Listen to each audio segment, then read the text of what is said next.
Bretagne, Finistère, dans une ville de légende, intimement liée à la mer. Depuis toujours, Douarnenez cultive avec ferveur la passion de la régate. Alors, au fil des ans, le Grand Prix Petit Navire est devenu le rendez-vous incontournable d'un bateau exceptionnel, un bateau au nom romanesque, le Dragon.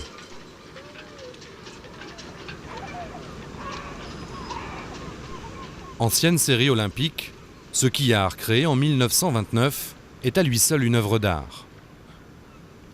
Dans les lumières du printemps, les dragons composent un tableau idyllique. Car pour ce bijou de 8,90 m, Douarnenez offre son plus bel écrin et son atout majeur, un sublime plan d'eau, sans doute l'une des plus belles baies du monde. Le Dragon a des amoureux venus du monde entier. 16 nations, un record, ont été réunis lors de l'édition 2004. Les 100 dragonistes du Grand Prix Petit Navire sont tous tombés en pâmoison devant ce galbe unique, à la fois rond et élancé. C'est une forme absolue. Vous savez, il y a des voitures inouïes, comme les Aston Martin ou certaines Jaguar, ou des statues, ou des formes de musique comme ça, qui sont parfaites. Et le Dragon est parfait. Et ce n'est pas un hasard si ça marche aussi bien, puisque depuis 75 ans qu'il a été créé, il n'a jamais aussi bien marché. Et il n'y a jamais eu autant de gens qui font du Dragon depuis. Depuis l'an 2000, grâce à une organisation impeccable, à terre comme sur l'eau, le Grand Prix Petit Navire offre chaque année un spectacle éblouissant. Selon les conditions rencontrées dans la baie, le comité de course lance jusqu'à 3 manches par jour. En une semaine de régate, une quinzaine de manches sont courues, de quoi garantir une épreuve sportive de tout premier plan. Petit Navire est devenu en très peu de temps la principale régate de notre série, la plus prestigieuse en nombre de participants et en qualité de ces participants. Sur l'eau, le niveau sportif est réellement exceptionnel. Dans le monde, peu de régates peuvent se targuer de réunir autant de médaillés olympiques. À la bouée sous le vent, on croise du beau monde, du très beau monde, comme Russell Coutts, triple vainqueur de la Coupe de l'América, ou dans un registre plus mondain, le prince consort du Danemark sur son superbe dragon violet.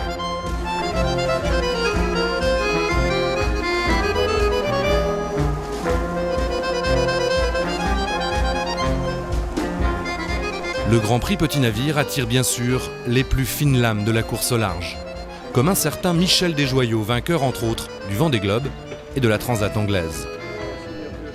La monotypie en dragon, ça faisait longtemps que j'avais pas pris des râteaux pareils. Je crois qu'on fait même pas une manche dans les 35.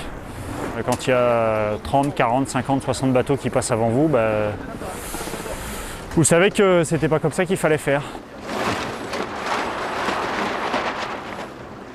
Pour Douarnenez, accueillir le Grand Prix Petit Navire est un honneur et une suite logique. Car dans le passé, la baie avait déjà accueilli la prestigieuse Gold Cup et un championnat du monde de dragon. Il y a 17 nations représentées et ces gens qui sont beaucoup d'entre eux d'excellent niveau, qui vont régater dans tous les grands sites européens tels que Kiel, Tallinn, Palma, Chaos, etc. De manière unanime disent qu'en fait, pour eux, l'endroit qui est de beaucoup le meilleur est la baie de Douarnenez. Le Grand Prix Petit Navire est un événement unique, car il réunit avec bonheur les amoureux de la voile venus de tous les horizons. Les kitesurfers, notamment, offrent chaque année un fabuleux spectacle. En pleine expansion, le kitesurf est l'un des sports de glisse les plus en vogue dans le monde. Des événements comme le Grand Prix Petit Navire sont très importants parce que ça permet d'ouvrir la pratique à plein de monde. Là, on fait une longue distance ce qu'on n'a pas vraiment sur les circuits mondiaux, donc c'est différent. Et non, le kite a besoin d'événements, c'est vrai, pour se faire connaître, de médias. Le Grand Prix Petit Navire est intégré au calendrier du championnat de France, avec notamment la très intense discipline de speed crossing. 70 kitesurfers se mesurent sur un parcours de plusieurs kilomètres. La baie de Douarnenez prend alors des allures d'arène nautique. D'une année sur l'autre, le Grand Prix invite d'autres disciplines à partager le festin de vagues et de vent. En 2003 par exemple, la baie a accueilli l'élite des windsurfers avec l'organisation d'un championnat d'Europe de Formula Windsurfing. Tous les plus grands champions étaient là, de Patrice Belbéoc à Antoine Albo, en passant par Björn Dunkenberg.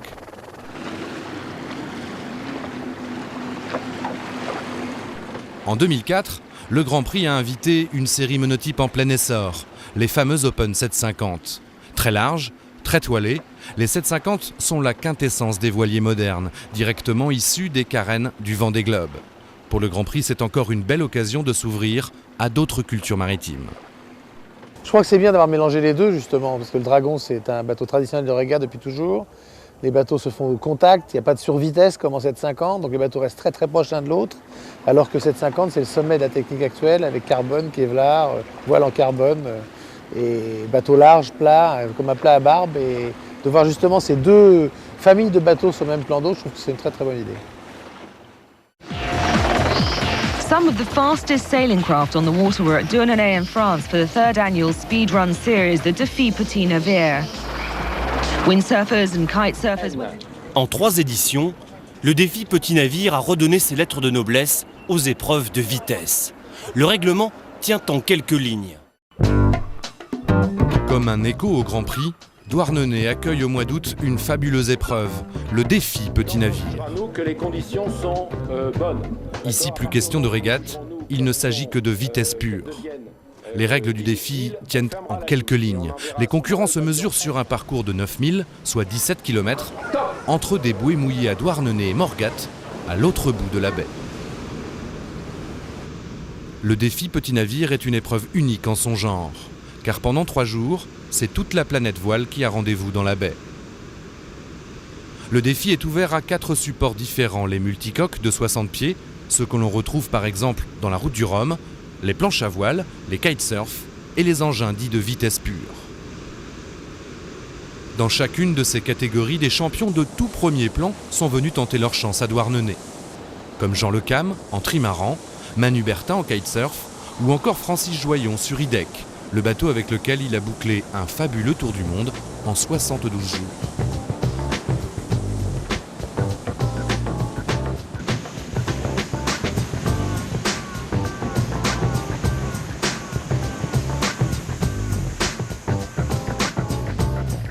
La grosse force de ce défi Petit Navire, c'est accessible au public, donc le public voit ce qui se passe, donc on est en direct live en fait avec les bateaux et les planches, donc c'est ça la magie de l'événement. On peut voir les bateaux qui passent à fond la caisse, on entend le bruit des winches et même l'ordre du skipper sur l'équipage, donc le public peut vivre ce qui se passe sur les bateaux.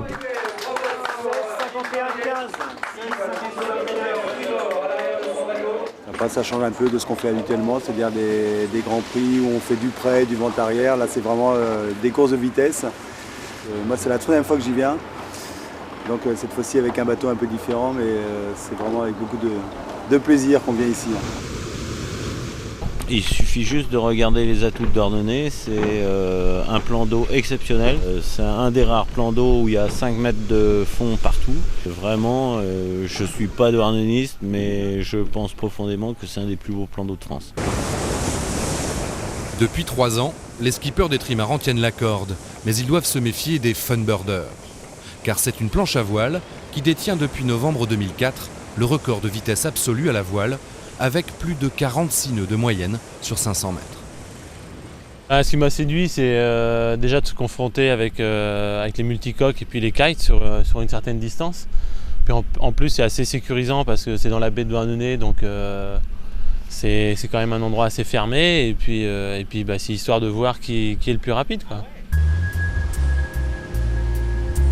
Dès son lancement, le défi Petit Navire a attiré le nec plus ultra des engins à voile. Imaginé par Éric Tabarly et développé depuis 15 ans par le navigateur Alain Thébault, l'hydroptère est venu faire le spectacle en 2002.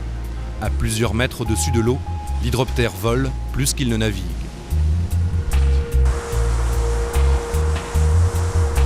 Cette année, un autre prototype a attiré tous les regards. L'hydraplaneur d'Yves Parlier est un catamaran extraordinaire, capable, selon son concepteur, d'atteindre des vitesses supérieures à 45 nœuds. L'hydraplaneur est encore en phase de mise au point, mais la barre des 40 nœuds est d'ores et déjà en ligne de mire.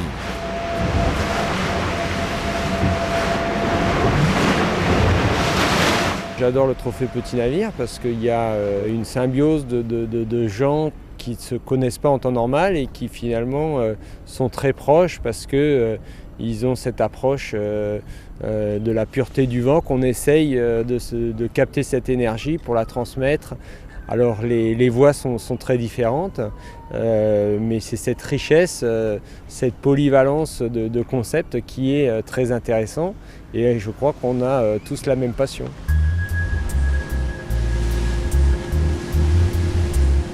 En 3 éditions seulement, le défi Petit Navire a redonné ses lettres de noblesse aux épreuves de vitesse. Cette année, grâce à de superbes conditions, les records sont tombés. Sur son trimaran Gitana 11, Fred Lepeutrec a traversé la baie en 16 minutes à peine, à plus de 32 nœuds de moyenne, record à battre.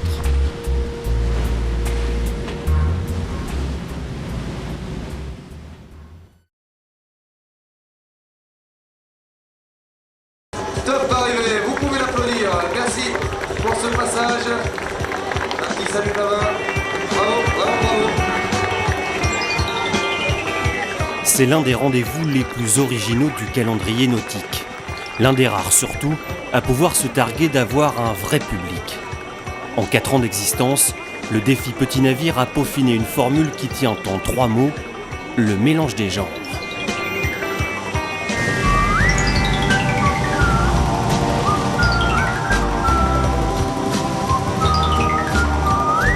Pendant 3 jours, à l'extrême ouest de la Bretagne, la baie de Douarnenez accueille tous les fondus de vitesse à la voile, tous sans exception. Engins de vitesse, planche à voile, kitesurf et bien sûr multicoques océaniques n'ont qu'une obsession, affoler les compteurs.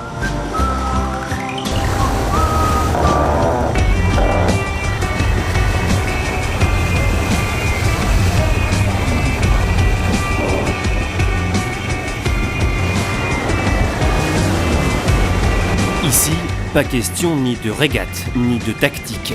Le principe du défi est simplissime, aller le plus vite possible sur un parcours chronométré de 5000.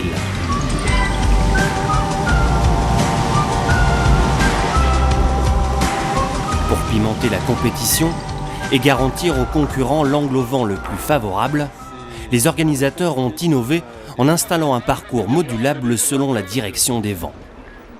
La baie de Douarnenez, elle est magique parce qu'elle est vraiment ouverte sur l'ouest. Et donc on se donne 3 axes de parcours. Et après on peut choisir entre l'aller ou le retour. Donc en fait on a 6 possibilités de parcours. Donc par rapport à la Rose des Vents, ça commence à être pas mal. Au hasard de la compétition, le défi Petit Navire offre de singulières rencontres. Comme par exemple les 39 mètres et les 30 tonnes du catamaran orange à la lutte avec les poids plumes de la vitesse sur l'eau. Détenteur d'une impressionnante liste de records, Bruno Perron est avant tout un expert de la vitesse au large. L'hiver dernier, son kata a décroché le trophée Jules Verne en bouclant le tour du monde en à peine plus de 50 jours. Le catamaran géant est par ailleurs détenteur du record des 24 heures avec 706 000 dans son sillage, soit une moyenne de 29 nœuds et demi et des pointes de vitesse parfois hallucinantes. Nous pour l'instant on a atteint des vitesses de 43 nœuds 7 je crois, le maximum. Donc le bateau le plus rapide du monde océanique c'est celui-là, sur des grands parcours. Sur une rade comme celle-ci, je pense qu'un 60 pieds en dessous de 20 nœuds est plus rapide que nous.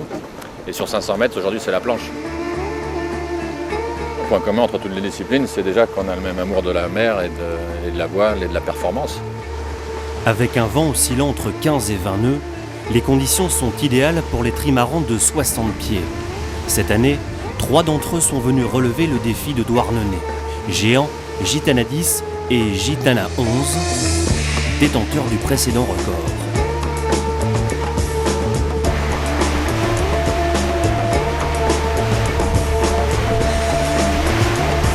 L'année dernière, le trimaran du baron de Rothschild a tenu la moyenne de 32,14 nœuds sur un parcours de 9000.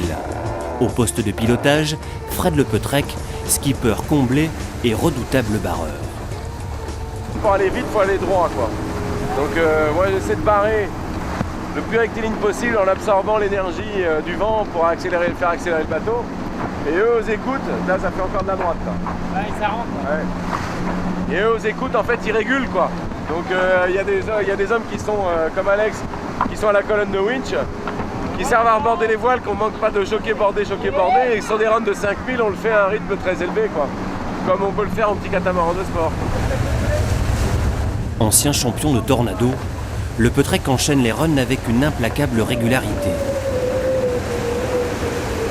À la faveur d'un grain, Gitana 11 s'offre même le record de l'épreuve dès le premier jour, avec 32,6 nœuds de moyenne, soit les 5000 du parcours avalés en à peine plus de 9 minutes.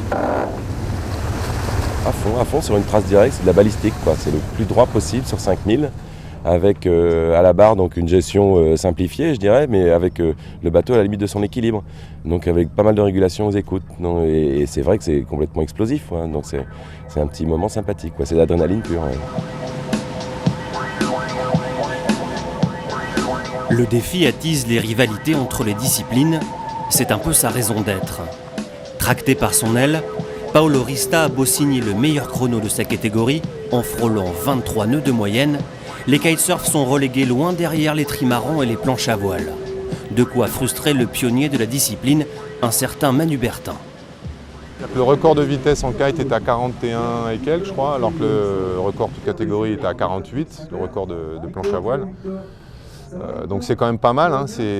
Donc c'est quoi, 15%, 20% plus lent. Mais il ne faut pas oublier que le windsurf, il y a donc 40 années de recherche et développement, ça a été une très grosse industrie.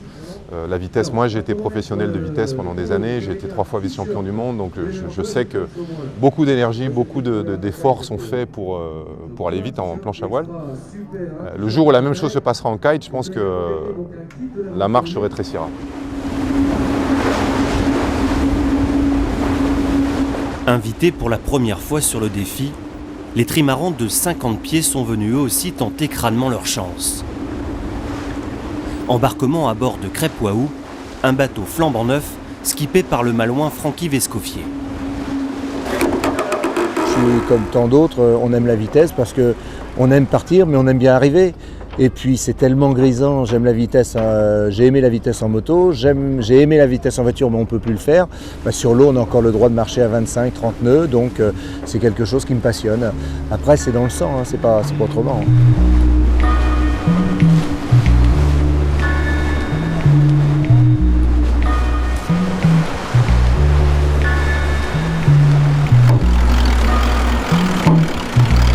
Je pense que l'Arthur, il faut qu'il soit encore pris.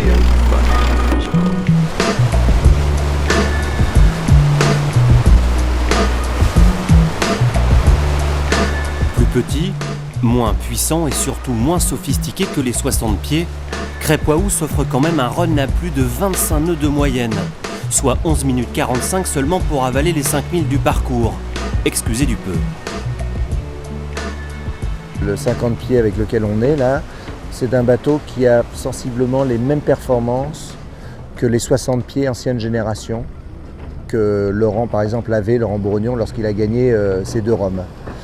Et les 60 pieds ont continué à évoluer. C'est-à-dire que tout à l'heure sur notre run, lorsque nous on était à 27 nœuds, eux ils étaient à 32 nœuds, 33 nœuds.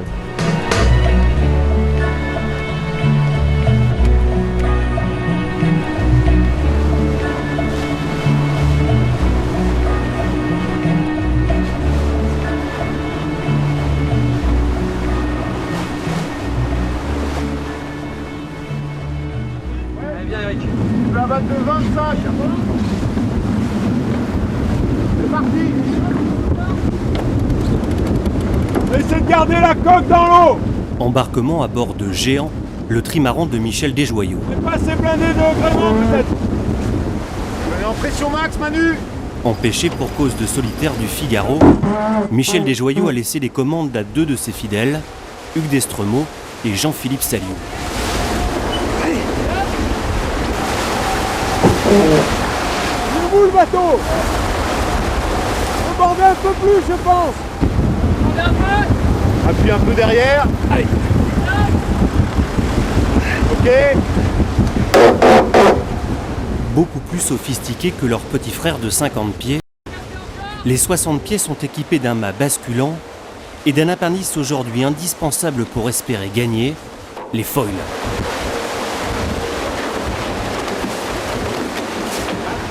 Le foil, il est là pour soulager le flotteur et en même temps essayer de faire lever le bateau pour qu'il n'y ait plus que lui dans l'eau, pour diminuer la surface mouillée, c'est-à-dire le frein, quoi. Subtil au premier coup d'œil, l'action du foil est pourtant bien réelle.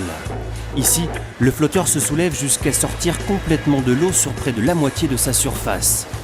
Moins freiné par le contact avec l'élément liquide, le bateau accélère.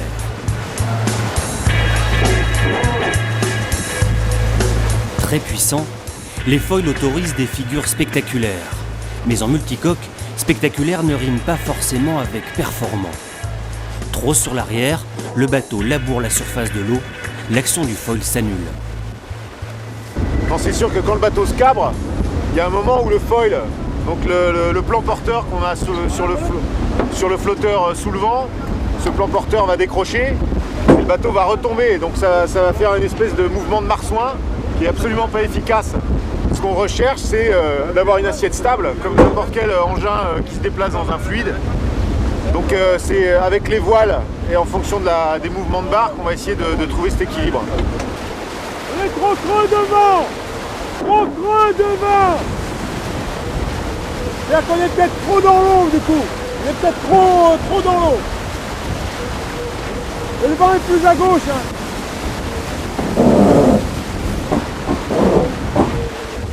Dès qu'on est trop haut, dès qu'on commence à se lever un petit peu, eh ben, il faut choquer, mais il ne faut pas choquer tout dans une voile, c'est-à-dire tout à l'avant ou tout à l'arrière. Il faut choquer ensemble et reborder ensemble, mais là où on a du travail, c'est qu'on le fait peut-être avec des amplitudes un peu trop grandes, trop amples.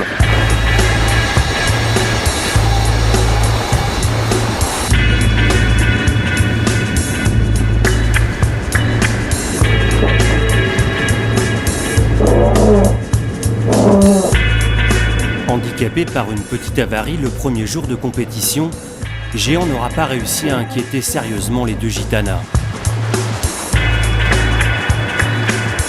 Le trimaran vert s'offre quand même le troisième temps du défi, avec un run à 28 nœuds 25 de moyenne, soit 10 minutes 37 pour parcourir les 5000. Si les multicoques sont les vedettes du défi petit navire, les planches à voile sont sans doute leur plus efficace poil à gratter. Depuis près d'un an, la planche est de nouveau l'engin le plus rapide sur l'eau, avec un run chronométré à 48 nœuds 82 sur le canal des Saintes-Maries de la Mer. Quand la brise est au rendez-vous, les meilleurs planchistes dépassent régulièrement 35 nœuds en mer ouverte. Autant dire que tous les espoirs sont permis. En planche aujourd'hui, le meilleur a fait sa descente en 11 minutes et le multi en 9,40 à vérifier sur les chronos. Donc il y a quand même une différence de 2 minutes. Ça fait quand même une différence sur 5000, mais bon, c'est assez proche quand même. Donc on peut imaginer que dans le vent très fort, il y aura une grosse bagarre. Hélas, le mois d'août en Bretagne n'est pas franchement propice aux coups de baston. Avec la brise thermique de fin de journée, les windsurfers doivent se contenter de 20 nœuds de vent maximum. Les surfaces de toile ont beau dépasser 8 mètres carrés, les planches manquent cruellement de puissance.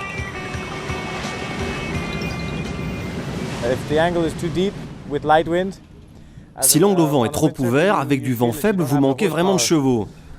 Pour nous, les meilleures conditions pour espérer battre les bateaux, ce serait 30-35 nœuds de vent, avec un angle, disons, à 115 degrés. Là, je pense que je pourrais être vraiment plus compétitif. Mais dans le vent faible, aucune chance. Les bateaux sont vraiment impressionnants.